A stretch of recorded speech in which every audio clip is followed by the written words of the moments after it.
of this podcast is police force. I didn't say the word of the podcast. I thought it was law. Oh, it's law. Close enough. Start over. Say it again.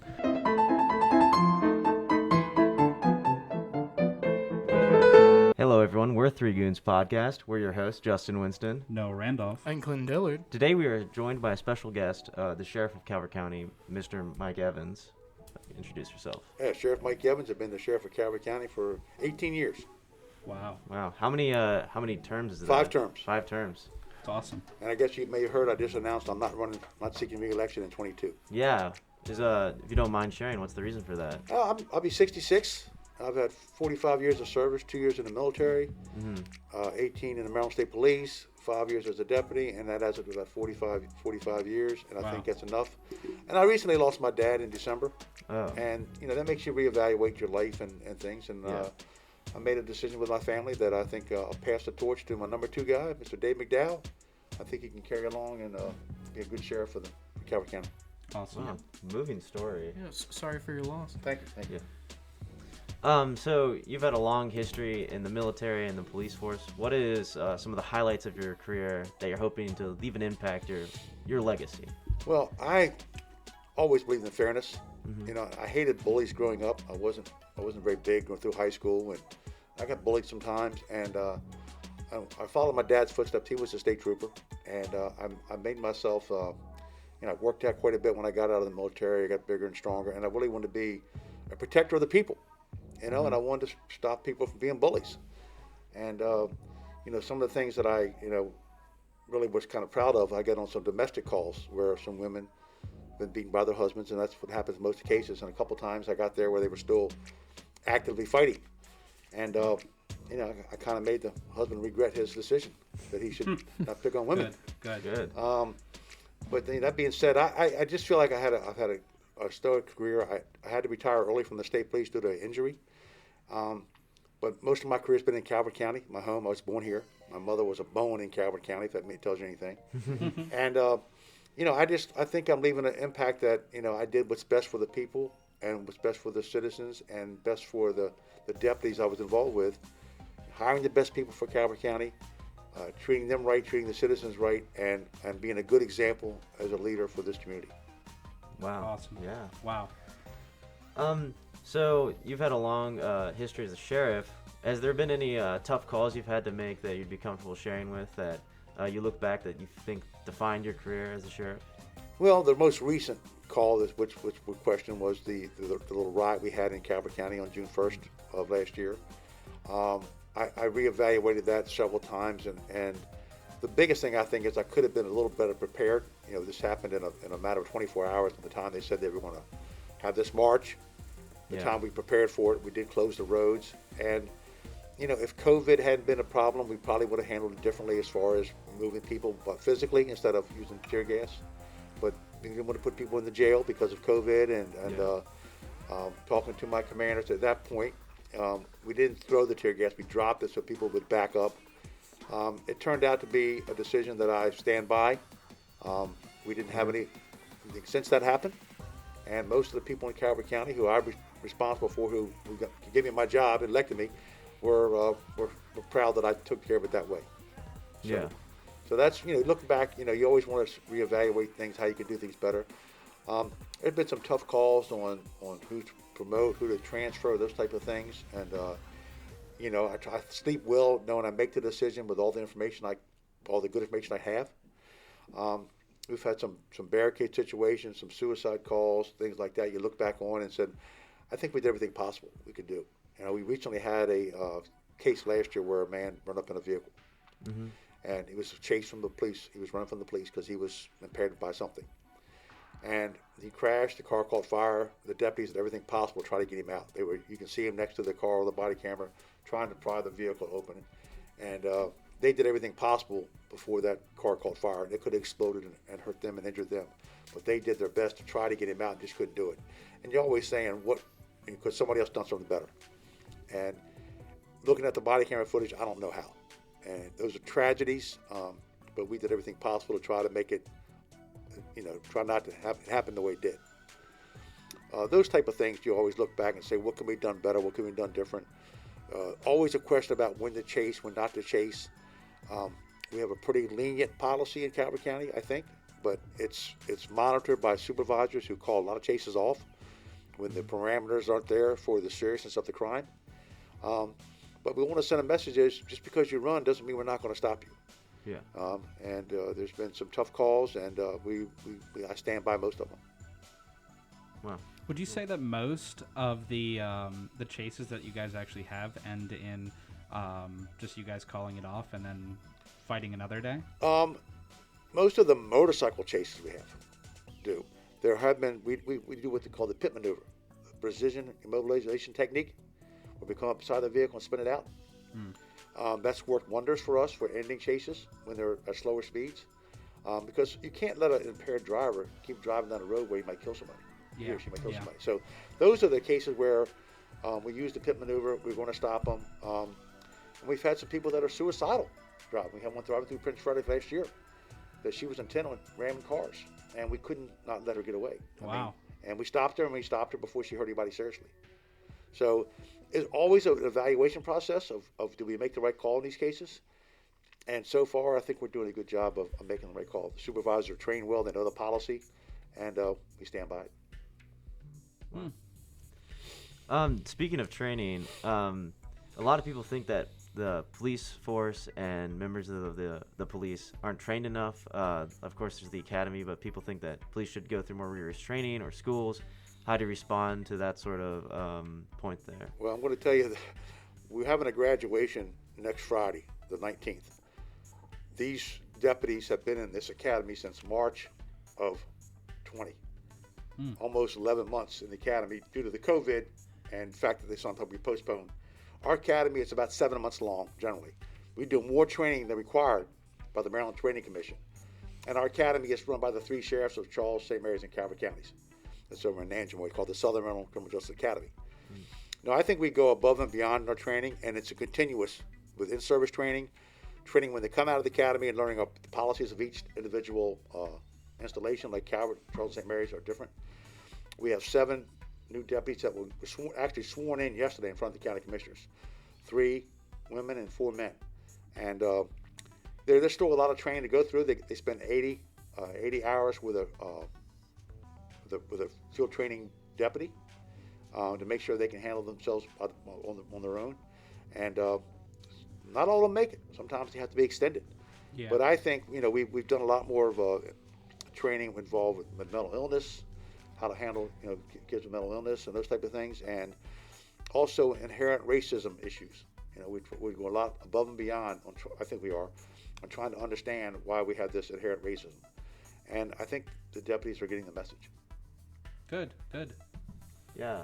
And to go back to that, what are some effective characteristics you see in promising members of the force and such as that? Okay, it's good.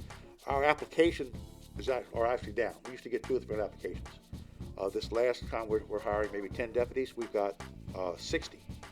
And out of that 60, 40 some passed the test, both tests, and we're down to picking the final 10 or 12. You want people with good skills, as far as good life experiences, and it's a variety. We're seeing college graduates. We're seeing military people that served a couple years in the military.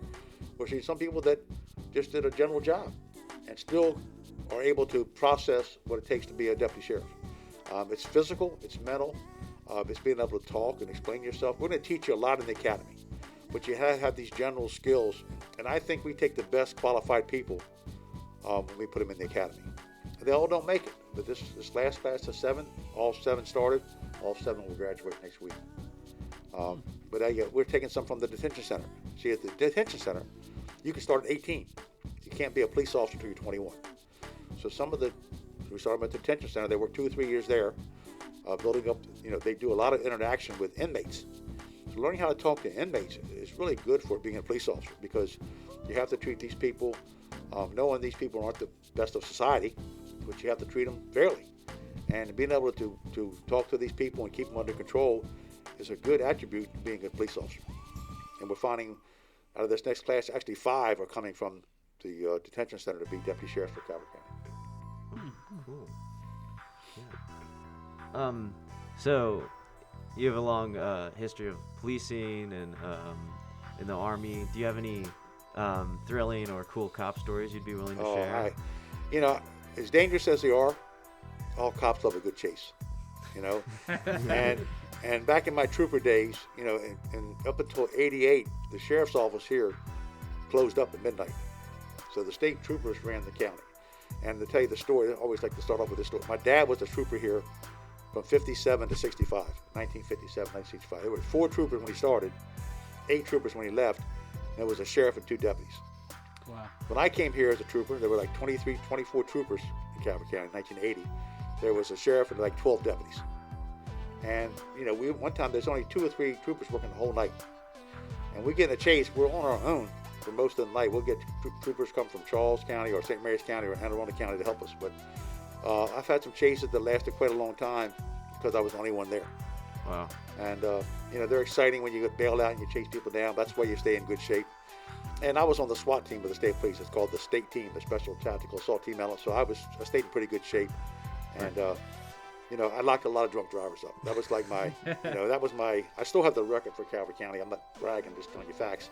About 850 since my career as a trooper. And I've locked up some as a sheriff too. So, you know, that was a big problem back in the days. A lot of people get killed from drunk drivers. And so I took it very seriously, and we took a lot off the street. Wow. You got to think what goes through people's heads sometimes when they're like, oh, I'm just going to get behind the wheel while I'm drinking. And then I'm not stopping. I don't care who's crazy. I'm not stopping. How often would you say you get the drunk driver calls? Now we're getting, thanks to the citizens of this county, you know, we're getting calls daily. We probably get 15 to 20 calls a day with some kind of driver not doing something right. Probably about 10% or 15% are actually an impaired driver or a drunk driver. Sometimes they're on the phone, they're eating, they're chasing their kids in the back, you know, they're monitoring the kids. All those kind of things play into that. But we probably get about 10 to 15% are actually calls where someone's impaired or on the influence. And when we get those calls and they say the person is following this person, they almost hit a guardrail, they almost hit a car, then we expedite, you know, lights and siren to catch this person before they have an accident or hurt somebody. And then we use the witness solemn testimony to put them, you know, take them to court. So we get a lot of those. Back in the day, I mean, we were on our own. We would make observations of vehicles at night, and sometimes we'd stop a lot of cars, we give a lot of warnings before we'd find someone that's drinking. But we took it very seriously, and you know, I try to treat people fairly. I wrote a lot of warnings in my trooper days, a lot of citations too, but a lot of warnings. Yeah. And that's what I characterize as one of the reasons I was elected in 2002. It was my how I treated people as a state trooper during my career here. You know, so I treated people fairly. I locked a lot of people up, but I treated them fairly. And even the people that I arrested said, you know, I'm going to vote for you because you did. I didn't like being arrested, but being arrested by you tried to change my life and save my life or something like that. So. Wow. Wow. Wow, that was good. Yeah, that's all kind of exciting. I mean, the most exciting stuff, you know, being on the SWAT team with the state, I'd get calls from go to Calvert County to Eastern Shore, Frederick, Maryland, and it was always lights and siren, get there as fast as you can, as safe as you can. And I dealt with some very serious situations, been shot at a couple times in those kind of calls, and not here in Calvert, but in other counties. And you know, being at the extra training we get with the SWAT team, you know, I wish everybody could get that, because our special operations team in Calvert, they get a lot of training, and you almost wish everybody could get the same training. You just can't do it; it's just not possible. Yeah. And I wish they could all be in the same physical condition, because if you're on the special operations team, you have to pass certain physical tests quarterly. And once we have if you pass the academy, we don't have the same standards of maintaining that physical ability. We've encouraged it, and we, you know, so say we want you to do that, but there's nothing, we can't make them do certain things. So. Yeah. Wow. So to kind of switch it here. Sure. So you probably have heard about the defund the police or Yes. demilitarized police movement. How do you respond to that? Yeah, I'm not a fan of that, and each county is different, and this county, you know, there's so many counties, I'm going to point them out in Maryland, but you've been a police car and you wave at somebody, they're going to wave back at you, but not with the whole hand. In Calvert County, you wave at people here, they wave back at you. People in Calvert County like the police. They think they're treated fairly here. They feel safe here, and you know, I actually got the commissioners to approve 9 additional deputy sheriffs with this class coming up. So Nice. we're far from Wow. defunding the police. We have supportive county commissioners here, and they want this county to stay as safe as it is. With crime continue to go down, people feel safe driving on our roadways and safe in their communities. So it's not going to happen on my watch in Calvert County. Well, yeah. When it comes to the ranking between like the sheriff, the deputies, what's like the difference in like abilities? Well, you start out as a deputy sheriff, or some of you start as correctional deputies, but start as a deputy sheriff, and you work your way up to where you be a detective. You want to be in K-9. You want to be on a special operations team. You want to be undercover drug worker. Thankfully, there's all kind of different people that want to do those different kind of things. I'll use Colonel McDowell as an example here. He started out as a road patrol. He was actually a North Beach police officer when they had the North Beach Town Police. Became a deputy sheriff. He worked as a detective. He was in the Homeland Security Division of and worked on our gang unit. And he worked himself up. Well, now he's the number 2 guy in the Calvert County Sheriff's Office. As a colonel. Wow. I, as a state trooper, when I was on the job, I made trooper first class. I was happy working in Calvert County, working the streets. That gave me the opportunity to stay home with my kids because I was in Calvert County. It's everybody what they want to do with their career. I was happy locking people up, chasing people down, being a SWAT guy. And other people have higher ambitions, which is fine. And they rise to different ranks. Not everybody has the same ability. Colonel McDowell put himself through school, but they requested to go to the National FBI Academy, which is really a prestigious school you go to for like 10 weeks, and bring that leadership, bring those things he learns there back to the sheriff's office so we can be better. And I've sent four deputies so far have gone to that school since I've been sheriff. But there, you start off as a patrolman, and you can work to be a K-9, and we have all kind of different divisions. As you get promoted, you get more supervisory responsibilities. The corporal supervises a squad. A sergeant is under the corporal. Sergeant is over the corporal, and then they supervise those people. So it works out pretty well. So the rank's similar to the military, but I think it works out pretty well. So as the sheriff, do you still like go out on calls, or like is your job more to stay in the Well, my office? job is to answer to the citizens, but people know they see me stopping cars still. I have radar in my car, and it's 2 reasons. I want to stop cars that are speeding, but I also want to make sure my deputies aren't speeding. Yeah. And they know if I call them out on the radio, they're in trouble. And it doesn't happen very often. It happens once in a while, and I call them to the carpet, and they realize if I catch them again, they're going to be parking their car for a while. But I still I still back up deputies on calls when I'm in the area. I still like seeing people, so I go to calls, and I still like stopping cars, and when necessary, I put the handcuffs on them. Wow. But I respond. I'm elected by the citizens, and they expect me to be a leader and set examples, and I try to do that. Yeah, you usually see the head of the police station is usually always in the office. Right. So it's good to see that you're out, I'm out quite a doing bit. the same thing as everyone else, Yes, sir. I am. Yeah. And we're reaching about a halfway point here, and I need to reset the camera, so let's just take a Okay. little break. All right.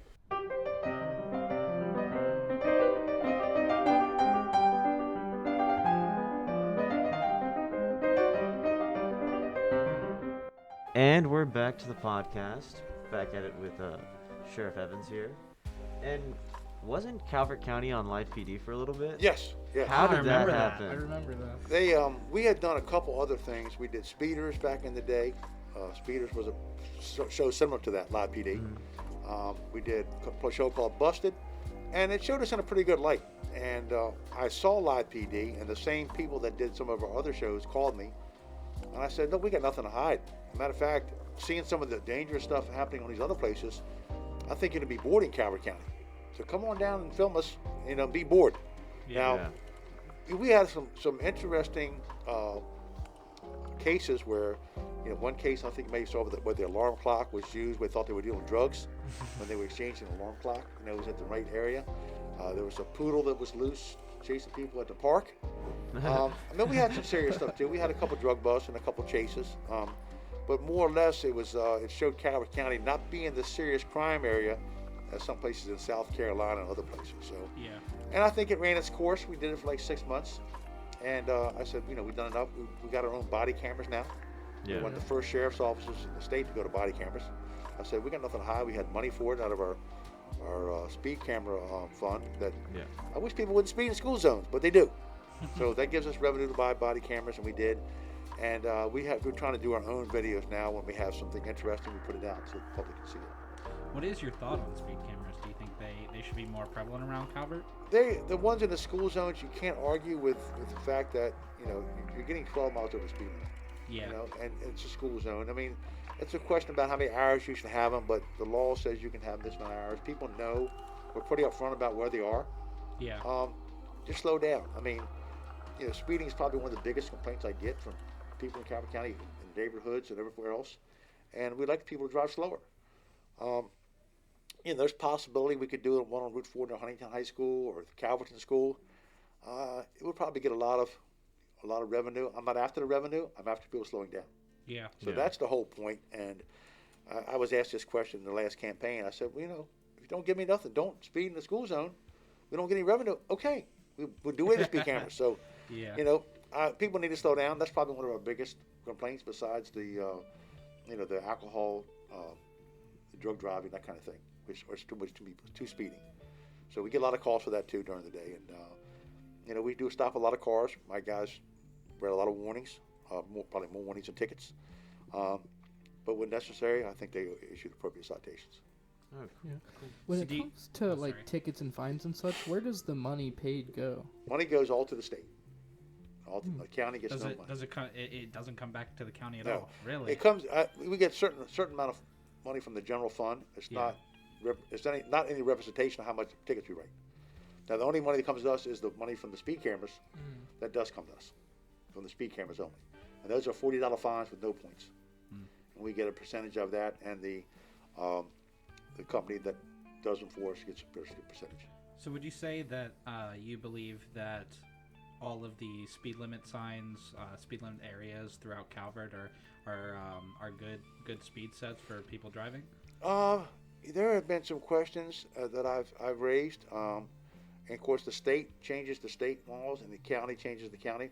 Like I live on Ball Road, and the speed limit was 40, and then you got to the school zone, it's 30, and then it was 50 for like a mile between the dump and Route 4. And I drove that road every day, at least twice a day. And I said, why is that 50 mile an hour there? It's too, you don't need that. So we changed that to 40.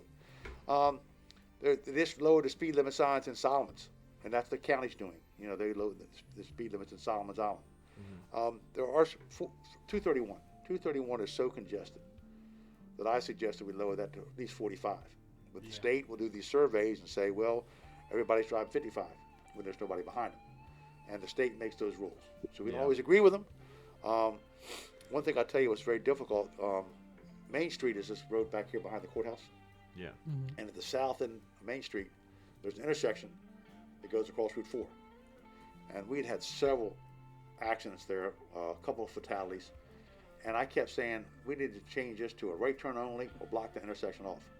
It took me 10 years to do that. Wow. Finally got it to a right turn only. And my pet peeve is if I'm coming southbound on 4 and I see someone go across, I'm going to catch them. Yeah. Because that's two big signs says right turn only. And then I'll stop somebody and say, well, GPS said go straight across. I said, look at the signs first before you go across. But it's a safety factor. It was a small, narrow crossover there where cars would block up. And those kind of things, common sense, sometimes they take a while. Yeah. They were going to put a traffic light at Holland Point Park, which would have been disastrous for people coming down that hill. They pop that hill, cars could be stopped, you wouldn't see them. Yeah. The county finally got spent the money to open the rear access to the park to go out through the industrial park to the red light, which was a smart thing to do. Would you say that like 2 and 4 is like 55 is a good speed for that road? It's people aren't driving 55. That's Yeah, why no, I yeah, asked. they're not driving 55. Yeah. We don't want to make it 65 because then they drive 80. That's true. That's No, true. I would like to see us try to crack down and try to get people to drive slower. Yeah. We do a lot of rolling roadblocks. I do myself because I have an unmarked car. And when I come to work in the morning, I got an 8-mile ride. I hit my lights 2 or 3 times when I see people getting ready to pass me. Because if I stopped everybody, I would never get to work. Yeah. I try to drive a little over 60, not 65, somewhere around there. I'm not going to keep everybody at 55. But I hit my lights and people will slow down and follow behind me. I have a big usually when I get to work, I got a big line of cars behind me. And I tell my deputies the same thing. Quite the road like the Red Sea. Yeah, exactly. Let's keep people slow. We did some roadblocks before. Sometimes that works. We don't want to give everybody at 55. We know that's not realistic. Yeah. But you try to keep them at 60 or something. So even though Maryland is like you could still be pulled over like just 1 mile over, you say that it's more likely that you guys are more likely to pass that by, like if somebody's going like 57. Yeah, 60. I don't think anybody's getting stopped for 57 and 55. Yeah. I'm not going to give you the magic number. Yeah. Maybe when we stop recording. But yeah, that's just the flow of traffic is pretty good. Just don't be the leader and don't be the one passing. Yeah. Yeah. Yeah. Yeah. Wow.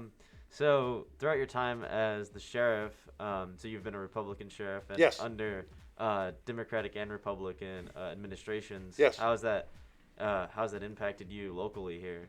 Well, I like to say this county and working with county commissioners, I had some difficulty with the first couple of county commissioners I worked with. They didn't agree that the sheriff had the responsibility and the option to do certain things in the county he wanted to do. I mean, one lady tried to tell me that I couldn't paint my cars black and white to be more visible in the county. That those are her cars. And I said, well, the people, it's Calvert County's cars. And the people elected me to be the sheriff and you be the county commissioner. I won that battle. Took me a while, but I won that battle. Yeah. And she eventually got unelected. But anyway, it's been pretty fair. It's all about when you always want to, I ask for things in the budget I think will make this county safer and make my deputies do their job better, help do the job better. So I think my requests have been realistic. You don't always get what you ask for. Right now, our big push is pay parity. We are the lowest paid organization in the Southern Maryland area by a lot from the Maryland State Police, Charles, and St. Mary's. So I'm going to work hard this next budget cycle to get the deputies' pay and the correctional deputies' pay up a little bit to maybe eventually catch the other counties. Those kind of things are hard to do because they cost money, but they're important because we find ourselves losing people to other areas, and we want to keep the ones we trained in Calvert County. Yeah. So would you say that there's like a disconnect between like state governments and local governments where like you guys are trying to push for more like certain things and the state doesn't really want to? Yeah, I'll give you an example. And this is under the O'Malley administration. We had a combined unit with the state police called the Calvert Investigative Team. We had 4 troopers assigned here. And I don't know how politics played into it, but it was under the O'Malley administration. And we had this organization for 10 years. And it was a good working foundation. So to CIB, handled all the serious crimes in Calvert County. And then someone decided that it wasn't a good idea. And they pulled the troopers out after 10 years. And, both of my sons are state troopers. I told you that I was a state trooper. Yeah. It just didn't work as smoothly as it did in the past. They would have to wait for a serious crime that the state police get on the scene first. They have detectives coming from other jurisdictions come down to handle this case when we would be on the scene right away with the combined unit. So that was one of the things I think politics played a factor into that still bothers me to this day. But most of the time, it's there's 24 sheriffs in Maryland, and we have an organization, and they're a mix of Republicans and Democrats. We don't always agree. Yeah. And we on certain bills we take certain positions, but right now we're standing pretty much together on, the tried elimination of the Law Enforcement Bill of Rights.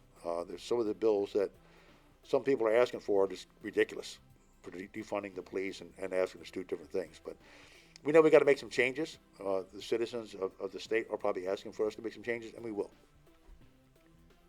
Well, yeah. I see you brought these papers Yes. with you. Can we talk about those for a second? Yeah, I just want to make sure I gave you some numbers. We measure our crime stats mostly on the Part 1 crimes. Yeah. And Part 1 crimes are murder, rape, robbery, aggravated assault, breaking and entering, larceny, which is theft, and motor vehicle theft. And I think I told you earlier, 11 years in a row, crime has decreased. Yeah. And this year, it's another like 10%. We've gone down from the total numbers in 2018, 923, 872 and 19, 754 and 20. So the serious crime in this county has continued to decrease the last 11 years. Wow. That's awesome. And one murder in the last 3 years. Those things happen, but they don't happen very often. And believe it or not, when people think marijuana is not dangerous, most of our shootings and stabbings have been over marijuana. Really? Really? They have wow. been. The majority of our robberies, our shootings have been over marijuana. So that's a fact. So I know it doesn't. You don't overdose on marijuana, Yeah. but the fact when the people are dealing it, it's a dangerous business, and those things happen. And we solve most of those cases. You don't get very cooperative witnesses or suspects or victims, but we do solve the cases Wow. and find out who did it. So, where do you stand on legalization federally of marijuana? I don't care what you do in your home, basically, as long as it's not a criminal act. Yeah. So I can see where the medical marijuana has its uses, and I'm not going to stand in the way of this kind of thing. My biggest thing is I do not want to see anybody doing that stuff while they're driving. Yeah. Yeah. Yeah. Just like drinking and driving, or smoking and driving, marijuana, that's dangerous. I think it's going to happen, whether I say so or not. Yeah. I'm an enforcer of the law, not a maker of the law. Yeah. So I enforce the laws that the state passes down, and I will continue to do that as long as I'm sheriff. Yeah. Clinton, you had a question earlier? Oh, so whenever you guys get calls, I assume there's probably some sort of excitement. Does the rush ever stop when you guys get nice calls? Nice call. Yeah. Like good calls. It's even for me at my age, I still get excited when I get involved in a chase or a call. And you want to get to the scene of an accident. Because as soon as you get there, the faster you can save somebody. Yeah. If it's a personal injury accident, and the fact that you're running lights and siren and going past cars, and you have to be very careful doing that. It's still exciting. It's still a rush, and I still enjoy it to this day. And I'm not as in great shape as I was before, but I try to work out and stay in shape and set the example for other guys that I can still handle business if I have to. I'm just not as fast as I used to be because I got some artificial knees. But Yeah. but I said before, I think I told you this family business. My father was a state trooper. Both my sons are. My nephew is a deputy sheriff, so it's kind of in the Evans blood. And it's not for everybody. And I tell people that all the time that a lot of people want to be the police, but they don't have the ability to do it. And we find that out by the process of background investigations. And sometimes we hire bad apples. Yeah. We've had that experience where we saw the incident happen in Minnesota, and we looked at each other and said, "Wow, I'm glad we got rid of that guy. We did a couple years ago, because it could have been us." And you see these things happening, and you need to take care of business, but you got to do it the right way. And fortunately, we've been able to get rid of the people that shouldn't be the police in Calvert County, as far as I'm concerned. Yeah.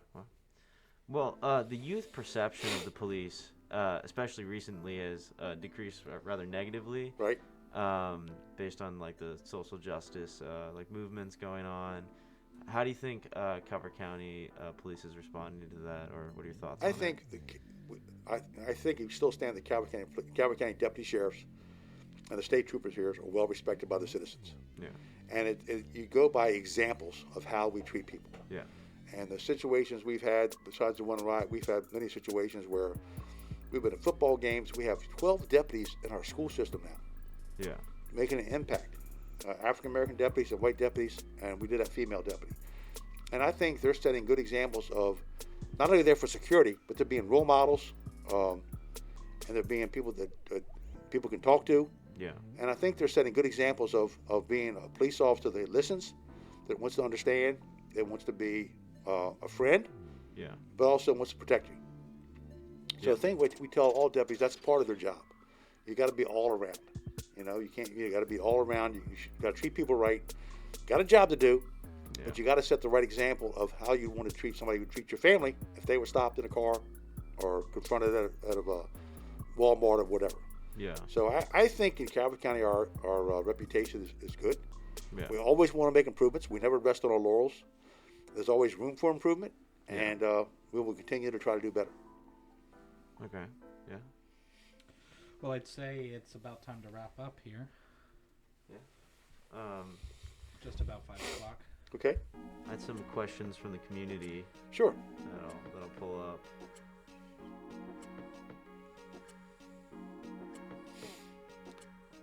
One coming in is, when you were first elected, did you say or were tempted to say there's a new sheriff in town? I think everybody else said that for me when I was that night I won. My wife kind of jumped in my arms and said, "Congratulations, Sheriff!" And yeah, it was said by several people, and I think I may have said it myself. Yeah. And then I did say I'm still the sheriff after the last couple elections too. So. Okay. And is there anything you'd like to say to end off, a message to the people, perhaps? You know, I serve the citizens of this county, and my deputies are work for you also, and I'm responsible for their behavior. And I like to think that we do everything possible to do it right. We do make mistakes. We had a deputy recently involved in an accident where she was at fault. It hit an innocent person. They make mistakes. They're human. But we try to limit those mistakes as much as possible. So we answer to you, the citizens of this county. We're the first office to go with body cameras. We're transparent. And we want to continue to do as much as possible to keep this county safe. And that's my privilege for the next 2 years. Awesome. Yeah, All right. sweet. And on that note, we'll end the podcast. Thank you for listening. All right.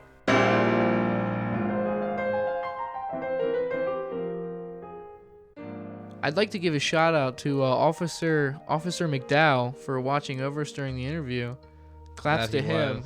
Clap it up. And good luck Wow. on your campaign. Can't wait to have you as a guest on the show. Am I right, everybody? Oh yeah, 100%. Yes, he did request to be on the show. Don't worry, Officer McDowell. You'll be on air next. Yeah. We do, in fact, have the county commissioner lined up, so that will be coming within the next month. Keep you guys posted. Keep your eyes posted. We're going from Mike Evans to Mike Hart. That we are. Who is, guess what? Noah's cousin. Yeah, he's actually related to me. Well, Crazy he's related shit. to my mother, and I'm related to my mother, so, related to me. That's how it works. I know. I know. Don't forget, Goonies, on your way out the door to smack that like button. It would really help us if you just give us a shout out here and there. We'll see you next time on the Three Goons in a Basket podcast. That doesn't really have a jingle, though. No, we have to come up with a catchphrase. The Three Goons We're podcast. the podcast you know. No, we don't need like an outro song.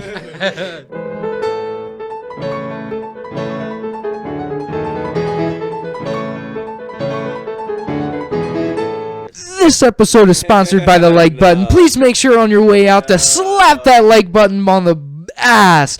You make sure to get that. Give it a nice squeeze. Give that. All right. On that I gotta note- make a serious one.